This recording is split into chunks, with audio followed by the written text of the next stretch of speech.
ago. I was sitting with one of my friends talking, and he hit me with it all of a sudden. He said, "Can you answer a question?" I said, "What is it?" He said, "What is it every human wants?" I said, "A beautiful girl." He said, "Not the girls." I said, "Oh, yeah." He said, "Come on, what is it?" I said, "Money." He said, "Not everybody wants money."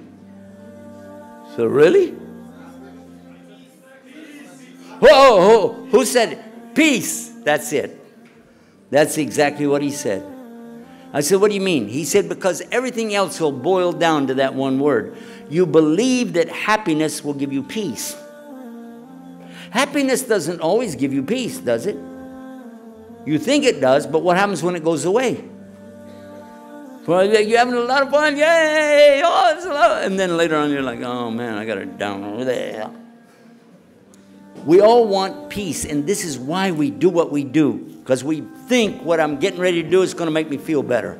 I'm going to feel that peace. I'm not going to have any pain. I'm not going to have any agony. When somebody takes drugs for a few minutes, they don't feel their body. And they're like, yeah, that's what I'm talking about. But then when it's gone, it's like, oh, man, it's worse than before. So now they need more drug. Oh, that feels pretty good for 2 seconds, so now I need more drug. And they keep going through this. Maybe you've seen somebody on drugs before. You know what it's about. It's not a funny thing. It's not a joke. Because what they really want, the drug gives them something like it for just a few minutes, but then it gets worse and worse. And sometimes the drugs are so powerful, he doesn't even survive the first time. This new crack that they got is really bad. One shot, dead. Islam is the solution because what? Because it speaks directly to the heart and solves the problems of the heart and the mind and brings the person together as one whole, complete person, giving him what he needs, the tools that he needs in this life, so that he can be the best human being that he can be. That's what Islam will do for anybody who will really understand it and put it to work.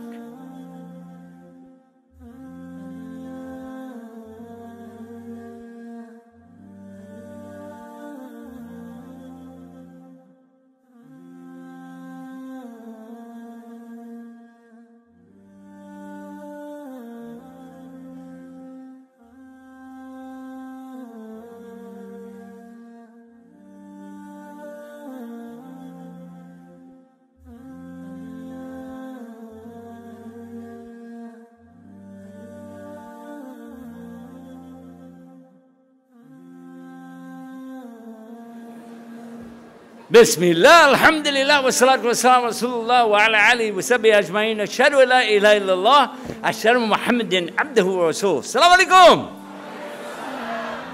Wow, Allahu Akbar. Wow, this is an exciting crowd here. You know what? Here we are, we're in Oslo, right? Oslo, that how you say it? Oslo or Oslo? Oslo. Yeah. Not too slow, just Oslo. Oslo? With a shush? Okay. If that's what you like, I like it. Works for me. We're here in Norway, and that's a good place to be. I'm coming to you from Helsinki in Finland. And before that, we were in the Uk. You know where's the Uk? I don't know why everybody else spells it. I like to say it. Uk. UK. Yeah? Alhamdulillah. I was listening to him introducing the topic for today, and he was saying that Islam is the solution for the world. Did you hear that? Did he say that? Where is he? There. Fahid, Ana Dalil, where's your proof? Huh? You were going to give the proof, Sheikh. Oh, I thought we were going to have like a dialogue. Oh, I'm going to interview Fahid, and I'm going to ask you, and you're going to tell me what the proof is and make me look smart. No? Who knows where the proof is? First of all, is it true? Is Islam the solution for the world? Is it? Let's take a vote. How many say Islam is the solution for the world? Yay! Allahu Akbar! Allah. How many say, I don't know, I'm not sure? Anybody not sure about it? You guys are already convinced, but I don't need to give a speech.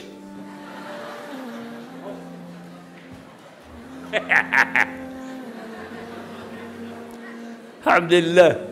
No, I'm going to tell you a quick story before I get into the topic. Just kind of because some people are still settling down. They told me don't start this program till everybody got back from Salah. So if you're not here yet, raise your hand. All right. Seriously. Well, it's not very serious because it's a joke. I'm getting ready to tell you a joke. So, not serious. They said Joha. Everybody knows who's Joha, right? You heard about Joha, right? Yeah, the one in Sham, Blad Sham. Everybody make fun of him. They said that they got Joha one time. They said, yeah, Joha, we need Mahadra from you. We need a speech, Mahadra. He said, La. They said, Joha, min fadlik, please come up and give us a speech. He said, La. Finally, they convinced him, and he came up and he stood there like this. He looked at the audience and he said, do you know what I'm going to talk about? They said, well, no. He said, then why should I waste my time talking about it? And he walked away. And then they went and got him and said, come back, please, please. And they got him back up again. He looked at the audience again. He said, do you know what I'm going to talk about? They said, yes. He said, then why should I waste my time? And he left again.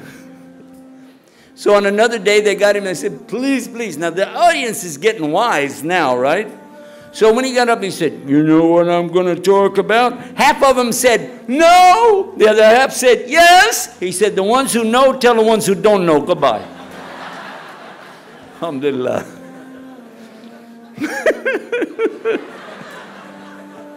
I like that one. That's funny. Alhamdulillah. Alhamdulillah Rabbil Alameen. Anyway, I was listening to the topic and I was saying, I'm not sure I like the title. I don't think it fits. Let me tell you why. Because I don't think the world is the problem. Allah, He created the universe, yes or no? The universe isn't having a problem. And He created the sun and the moon and the stars and the planet Earth, yes or no? So that's not where the problem is. Where's the problem? Who will tell me what the problem is? Us, right? The human beings on the earth. So can we, I'm just asking, it's up to you, can we change the title and say Islam, the solution for mankind? Everybody like that one?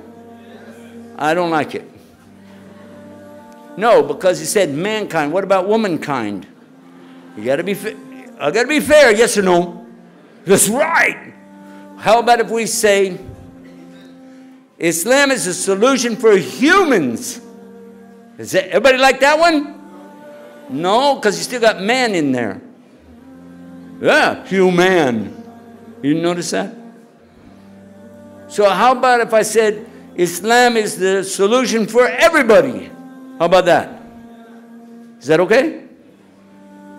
But what about the people who don't accept it? So let's find out two things. What are we really talking about? It's a solution for who? And we're going to find out by finding out what the word Islam means. So we'll start out with that. What is Islam? Now, we already know that a lot of Muslims, when somebody asks them, what is Islam anyway? They go, Islam is peace, brother. It's peace. We love everybody. Don't hurt me. Right? You heard this before, right? Islam is peace. Does Islam mean peace, yes or no? I can't hear you. I got a microphone, you don't. Does Islam mean peace or no? Yes and no. Half said no, half said yes. You're working off that joke we just did. Let me try to straighten this out, okay? When I walked up here a few minutes ago, do you remember what I said to you? When I walked out, remember what did I say? Salam alaikum. Huh? And you said, wa alaikum salam. Okay. I didn't hear anybody say Islam alaikum. Did you? No. Because salam is peace. Yes? So what is Islam? And actually, anybody have a translation of Quran in English? Anybody have it? Anybody, you got one with you? Look in it, and I'm going to show you something. No matter how good the translators work on bringing everything to English, and they try, they'll say God instead of Allah, which is weak. That's very weak, by the way. They'll say religion for the word deen. Again, that's kind of weak. But there's one word in Quran, when they translate, they don't translate it. They leave it in the Arabic language. What word am I talking about? Islam. In chapter 3, verse 19, go look at it in a translation. Inna dina indallahi al-Islam. Right? But when you look at the translation, everything is there. It says, verily, the religion with God is Islam. Islam is still in Arabic. وَمَنْ يَبْتَغِي غَيْرَ الْإِسْلَامَ دِينًا فَلَا يُقْبَلَ مِنْهُ وَهُوَ فِي الْآخِرَةِ مِنَ الْخَاسِرِينَ. This is chapter 3, verse 85. Translation, they will say, you can look it up and see, the most translated, it will say God instead of Allah, that whoever wants a religion other than Islam, God will not accept it from them, and hereafter they'll be with the losers. But the word Islam is still in Arabic language. The same is true throughout the Quran. We can mention a couple more. Islam ad-dina. Yep, there it is again. So what does the English translation say? On this day have I perfected for you your, even if they translate deen and say way of life, which is pretty good, perfected your way of life, conferred my biggest of favors upon you, and have chosen for you to submit to me in Islam. Still says Islam.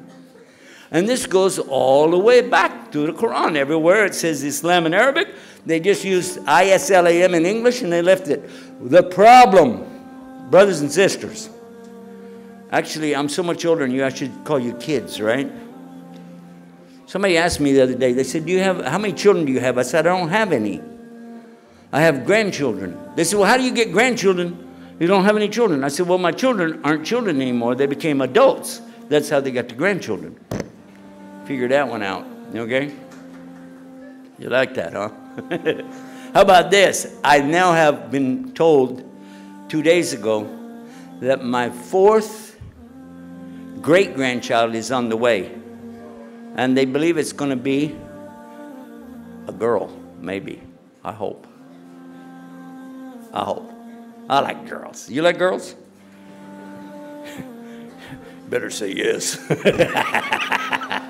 I don't want to open that subject up. Anyway, let's focus on this word Islam and find out, why don't these people translate it? Okay, let's go get a dictionary. Shall we do that? Okay. There it is, right there, Islam. Oh, now we know why they don't translate it. Because it has too many words. There's no single word in English that means Islam. It's too big. It needs a paragraph or a page. And I've even seen a whole book written about the word Islam. It's big. It's very big. So that's the reason. But what about the person who doesn't know? I was talking with some folks yesterday. In fact, today on Facebook, I had one that's coming to Islam, didn't know the meaning.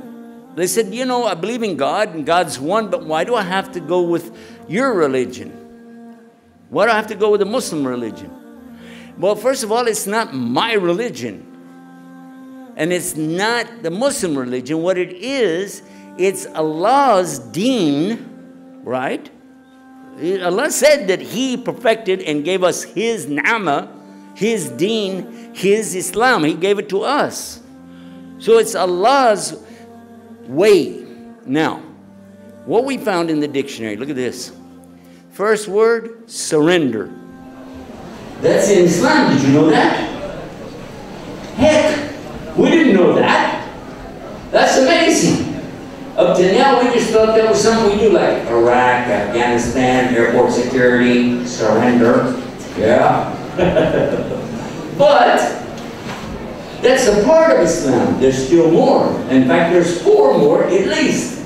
The next one is submission. And this is where you're going to agree to some terms. And you're going to accept whatever God gives you. It's His command. You're going to do it. You don't say, why do I have to wear hijab? Not for the boys, of course. But why 5 times a day? That's because of what Allah wants.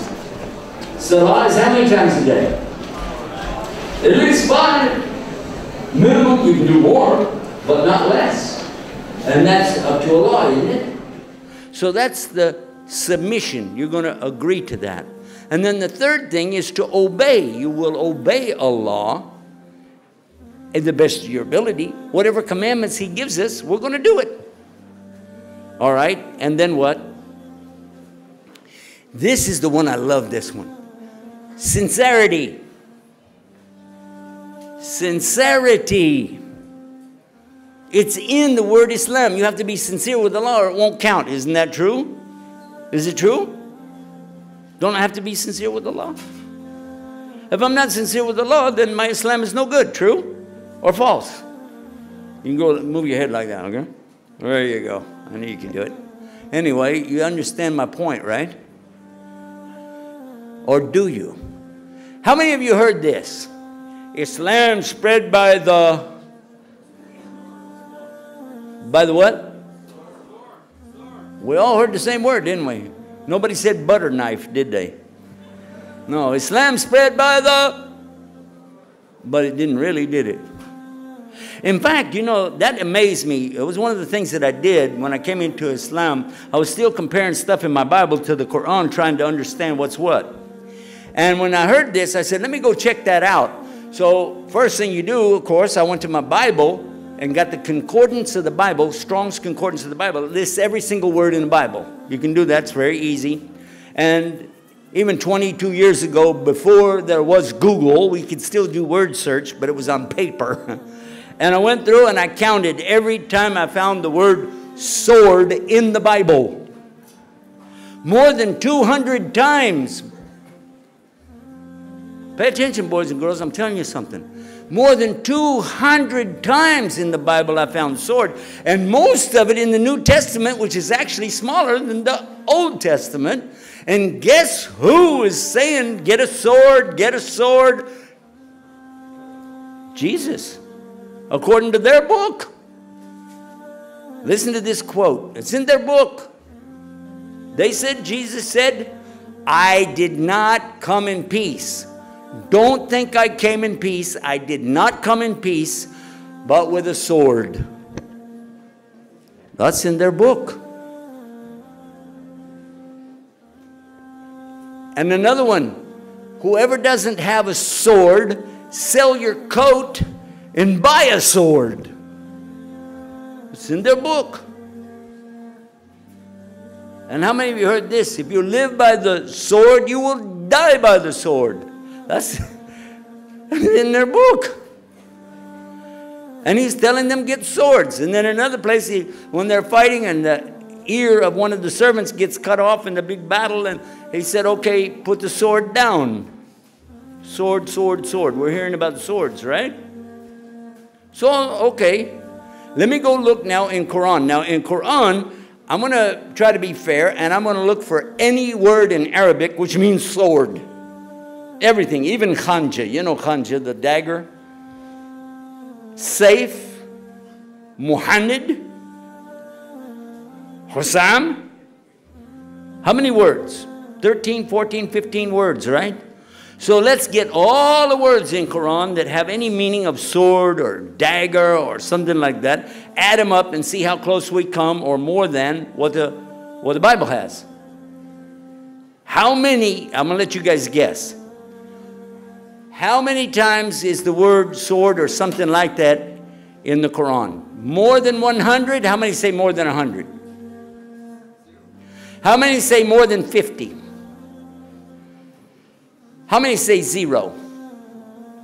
There's no word for anything like that in the Quran at all. So if you're saying that our book preaches something like that, then, and you're saying that whichever religion is doing this, having this, then I'll ask you to figure out which religion spread by the sword. Ow, that had to hurt. So sincerity. Now, can you spread sincerity by force? Huh? Somebody come to you and said, listen, you're going to do it and you're going to like it. You can say, I'll do it, but I'm not going to like it. You can't make me like it. I can fake it, right? I really like it. No, I don't. Huh? You cannot make anybody have feelings. You can't do that. You have to be the one to initiate that. Sincerity has to come from you. That means nobody is a Muslim unless they want to be. Nobody is a Muslim unless they want to be. Is that true or false? Because if they're being forced, that's not Islam. And now let's take the fifth word. So the fifth word is peace. It's there. Salam is there. But it means the salam that you're going to have between you and Allah after you do the other things. Surrender, submission, obedience, sincerity. And then no matter what, after you did all of that, after you did that, what is going to be your position? Allah maybe give you a disease, a'udhu billah, or allow, maybe you lose your job, a'udhu billah. Maybe some drastic thing happens in your life. And you said, but I came to the right religion and I'm doing this. How come Allah did this to me? This is not Islam. This is not this way. This is not the way. Is that the right way? No. Because all of us have difficulties and sometimes it gets really serious. And Allah does that for one reason only. You know why? Are you going to turn to Him? Because if you do, you win. You win. And Prophet Muhammad ﷺ, he said what means in English? He said ajib, which means amazing, astonishing. The condition of the mu'min. The mu'min, the believer, astonishing condition. Because only good is happening to them. Only good is happening to the believer. Because when everything comes his way that he likes it, he says, alhamdulillah, shukrullah. He's happy with Allah. And he expresses it properly. He gives the credit to Allah. This is good. But if anything happens that's a difficulty for him, some calamity, some big trial falls on him, he makes sabr. He'll be patient. You know the story of the prophet Ayub, right? Job in the Bible is similar to the story that we have in Islam. Ayub was so patient. No matter what happened to him, he was still patient, believing in Allah. And he didn't complain to anybody.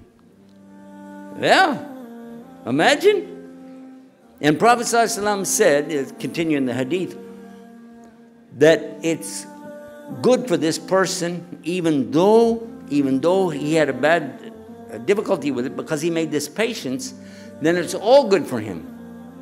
But it's only in the case of the believer. So this is a beautiful thing in Islam. And it's a part of the word Islam itself. So the things that we're finding out about in this conference and different things that we study about Islam, we find it's all in the word Islam itself. Because if you understand what Islam is meaning, to believe there really is Allah, the one and only creator, sustainer of the universe, the one and only who really knows what's inside of you, and the one and only that can solve your problems. The real God. To believe in Him and surrender to Him. Submit to Him. Obey His commandments. But do it with a sincere heart. Really do it out of, you know what?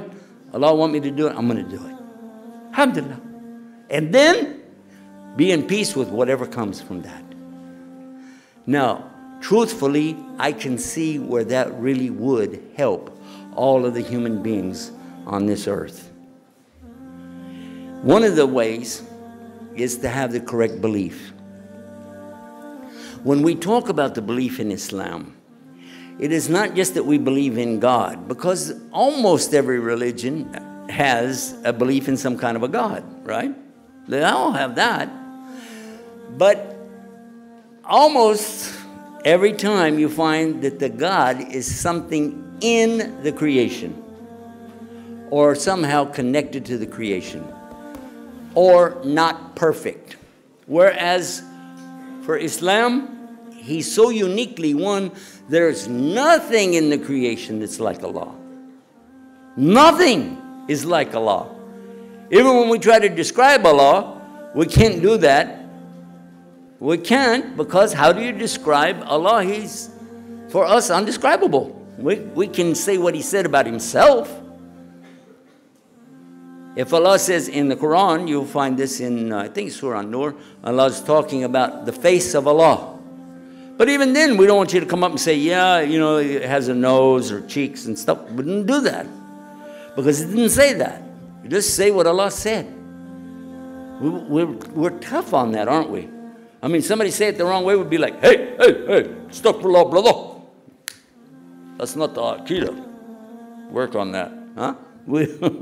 Because it's serious. When I was a Christian, people didn't care. They didn't care if you said, oh, you know, and I've heard them say stuff like, you know, God was talking to me the other day, and you're like, what?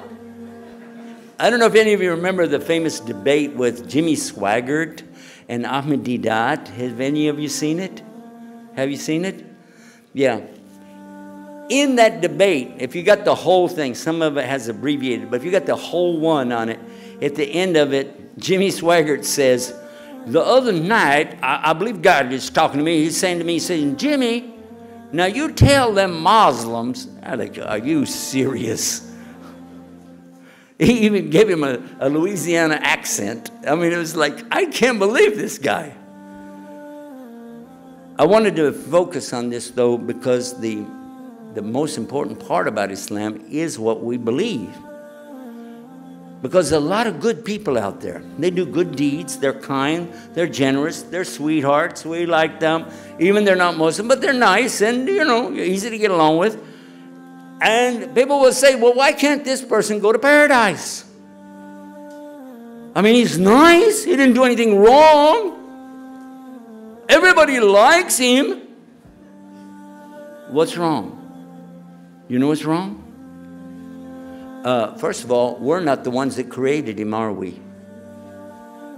We're not the ones that created him. The one who created him is waiting to get his rights. Allah's right is that we worship none but him alone without partners. That's what La ilaha illallah means. So no matter how nice he is to us, on the day of judgment, what's he going to collect from us? He'll be like, hey, you were a nice guy, so what? I can't help you out. You didn't worship your Creator. Allah said in the Quran clearly, وَمَا خَلَقْتُ الْجِنَّ وَالْإِنسِ إِلَّا لِيَعْبُدُونَ. So clearly Allah is telling us, I did not create the jinn and mankind except for ibadah, for worship. Now some, they want to attack Islam. Did you know that there's some people attacking Islam? No, really? Yeah, right. One of the things they will say is, well, what kind of God needs to create people just to worship him? You get the wrong slant on it. You missed the point. Actually, he has angels that worship him day and night. That's all they do, their whole creation. They don't want to stop. They just want to keep worshiping Allah. They're happy to do that. But Allah created us so that whatever we do, this is going to be our test. Whatever you worship, and every soul worships something. Check it out. I didn't say everybody has a religion, but everybody has a deen, and there's a difference. Religion, you know, man-made religions and so on, we know what that is. But everybody has a deen. Because deen means what you do, your way. That's what you are, that's what you're all about. Whether you believe or don't believe, you still have a way, things that you do. There's some people who worship rocks, sticks, stones, bones, stars, planets, fire. They worship those kind of things. And that's pretty easy to knock it off and say, you know, that's not real, that's not God, that's not God. But other people who will reject religion, they will reject the belief in God, but they'll still make an ilah. Ilah is the word in Arabic for God, not Allah. In the ilah is what? Anything you worship. This could be an education. Huh? Yeah, you want to get a PhD so bad you'll do anything to get it. You want to get a degree so bad you don't care that you stole money from your mother. You don't care that you ripped people off. You don't care that you cheated people. You don't care what you did to get what you wanted. You got what you wanted. Yeah, man, I'm a doctor now. You're going to say doctor when you see my face come in here. That's because that's all he wanted. And there are people like that. They want their position. Maybe he wants to be a big shot in the military, huh? Maybe he wants to be a big shot in the neighborhood. I got a big car. See my car? When there's this great big stretch limousine going by, the rest of us are walking, right? We're like, okay, Whaley runs out of gas. Yeah. For sure, there are things that people worship besides a physical ilah like you might think about. It could be a house, a car, could be a job, could be education, could be their position in society, but everybody worships something. Especially those who claim there is no God at all. Na'udhu billah. Do you know, how many of you heard that last week the atheists in the UK now have declared that they are a religion? Did you hear about that? They're a religion. They're allowed now to act like a religion. They have their meetings. They have tax exempt. They have, yeah. They're saying we're doing everything. We just don't believe in God, but we got everything else going on. Believe in philosophy. Believe in theories. They believe in monkeys became people, things like that. This is their thing. I see a lot of youth with us today, and I'm so happy about that. And I don't want to bore them, so I'm going to wrap it up pretty quick. But I want to come back to, why is Islam really the solution for human beings? Because it also provides something for us. There's something inside of us that knows when we make mistakes. If you want to call it your conscience, some people call it their conscience. Some people will say it's like their, record keeper, keeping up with what's going on. Something that tells you between good and bad, but everybody has it. You know when you've lied. You know when you've cheated. You know when you've hurt somebody's feelings. You know when you said bad things about somebody. All of us do. Every one of us knows that we do that. And inside of us, that builds up. And it has a tendency to do what? Our Prophet ﷺ told us clearly, when a person lies, it puts a black mark on their heart. And they continue lying until the whole thing is black. He said in another hadith that there's a morsel of flesh inside the human body that if it's good, then the whole of the matter is good. But if it's bad, then the whole of the matter is rotten. And that morsel of flesh is the heart. So this is how important it is for us to understand why human beings do what they do. Do you know why? Because they want to. That's why they do what they do. Why does a person smoke? Because they're addicted? No, because they want to. Why does a person drink alcohol? Because it's fun, he looks cool and blah, blah. No, he wants to. That's why he does it. Bottom line, it's because this is what they want to do. The addiction comes later. But even then, if they really wanted to, they'd find a way to quit. Human beings really are operating out of something inside of them that's telling them, this is right, this is wrong, this is right, this is wrong. And when you go against it, then you'll start having problems that you can't solve. And every single human being wants the same thing. Who knows what it is? Huh?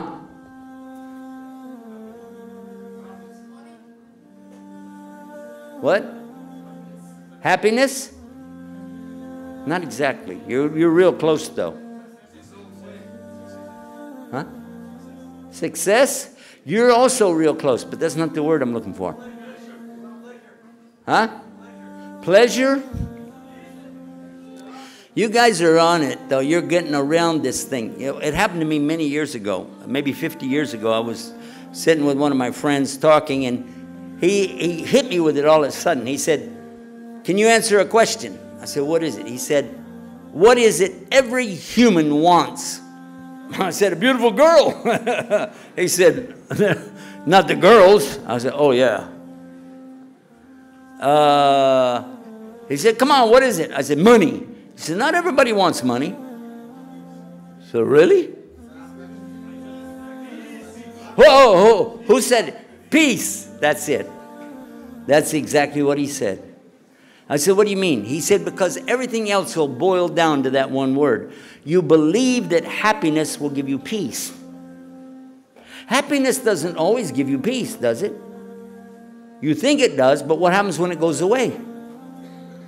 Well, you're having a lot of fun, yay! Oh, it's a lot. And then later on, you're like, oh man, I got it down over there." We all want peace, and this is why we do what we do. Because we think what I'm getting ready to do is going to make me feel better. I'm going to feel that peace. I'm not going to have any pain. I'm not going to have any agony. When somebody takes drugs for a few minutes, they don't feel their body. And they're like, yeah, that's what I'm talking about.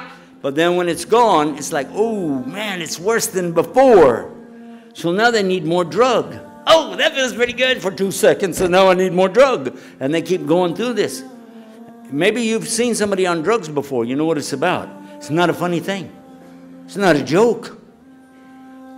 Because what they really want, the drug gives them something like it for just a few minutes, but then it gets worse and worse.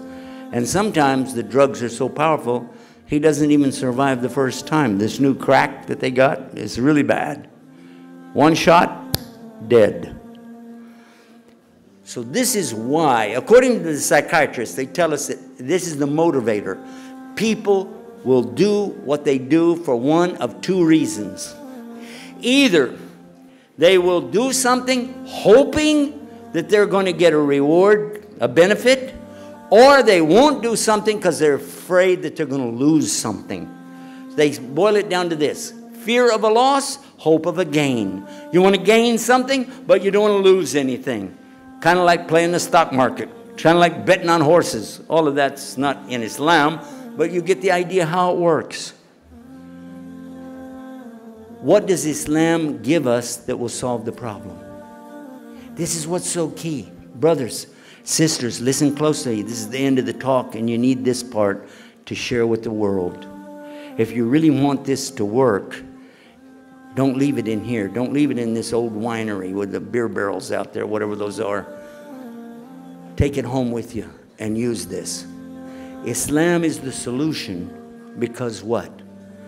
Because it speaks directly to the heart and solves the problems of the heart and the mind and brings the person together as one whole, complete person, giving him what he needs, the tools that he needs in this life, so that he can be the best human being that he can be. That's what Islam will do for anybody who will really understand it and put it to work. There are many Muslims who have a name like Muhammad, Abdulaziz, or Sarah, Yasmin, something like this, but that doesn't mean they're Muslim. It means they have a Muslim name. Many have it on their passport, Muslim. And when they fly on an airplane, they get a Muslim meal. But does that really mean they're Muslim? The fact that you don't eat pork doesn't mean you're a Muslim. Jews also don't eat pork. True or false? Vegetarians also don't eat pork because they don't eat any meat at all. The real Muslim is the Muslim in the heart first. True or false? But as soon as it's real here, it needs to manifest on the outside. So I don't want to hear this stuff about, well, you know, talk to a sister about hijab, And all of a sudden she says, I have hijab of the heart. Hey, my hijab's in my heart. Call a heart surgeon over here. Get him over here and get that out of there quick. What is that? And for our brothers that are shaving off the beard, I don't know if you know this or not, it's a hadith telling you not to do that. It tells you clearly, listen, it doesn't say grow your beard, it says leave it alone. It says leave it alone. Leave it. Allah will grow it. If He doesn't grow it, it's not your problem. But don't be out there whacking it off. You might say, well, that's a small thing. All the small things add up to a big thing, don't they? Because it's the attitude that you have. Have you said, well, I could get one little tattoo? Huh? I get one little piercing, you know? Huh? But you know and I know this is not something Allah likes. So if you know you're going to be meeting Allah one day, why would you take that risk? Why would you gamble? Why would you put yourself in such a position for no good reason? Because truthfully, nobody appreciates you doing those silly things. Oh, your friends will be like, oh, that's so cool. You look so, doesn't that look cool? And as soon as you walk away, they go, idiot. They'll make fun of you. Look, he poked those holes in his face. Drew all those pictures all over him when he tries to get it off. It's not cool. Whether it's drugs, alcohol, tattoos, piercings, lying, cheating, stealing, all of these things are wrong. And you already knew that before you started. And I know because I get a lot of emails every day from you guys, your age group anyway, asking me, what about this? What about that? What about this? What about that? One of the things I used to get a lot of asking me from the sisters, is it okay to shave the eyebrows? You know, pluck the eyebrows out? Huh? I used to get that one like all the time. Why? Because you knew there must be something wrong with it, otherwise you wouldn't ask. Something inside of you is telling you there must be something wrong with that. Let me ask. If you find yourself asking the same question everybody else is asking, then what does that tell you? Inside of you. So Islam speaks to the inside of the person. It speaks to the mind. It speaks to the heart. And it solves your problems provided one thing. One thing. You have to put it into action. So let us ask Allah to make us of the people who will really surrender to Him, submit to Him, obey Him, be sincere with Him, and then be in peace with Him whatever we get. Let us be the examples to the others to see what real Islam is in our lives. What do you think? Huh? Ameen. Ameen. Allah give us the success, the tawfiq. ربنا آتنا في الدنيا حسنة وفي الآخرة حسنة وقنا عذاب النار. ربنا لا تؤاخذنا إن نسينا وأخطأنا. ربنا ولا تحمل علينا إصرا كما حملته على الذين من قبلنا. ربنا ولا تحملنا ما لا طاقة لنا به واعف عنا واغفر لنا وارحمنا أنت مولانا فانصرنا على القوم الكافرين. We ask Allah that He make it easy for us in this life. Don't burden us with more than we can handle. Give us good in this life and good in the next life. And let us be the examples, the real examples of our Prophet Muhammad sallallahu alaihi wasallam to the others. Inshallah. Ameen. Assalamu alaikum.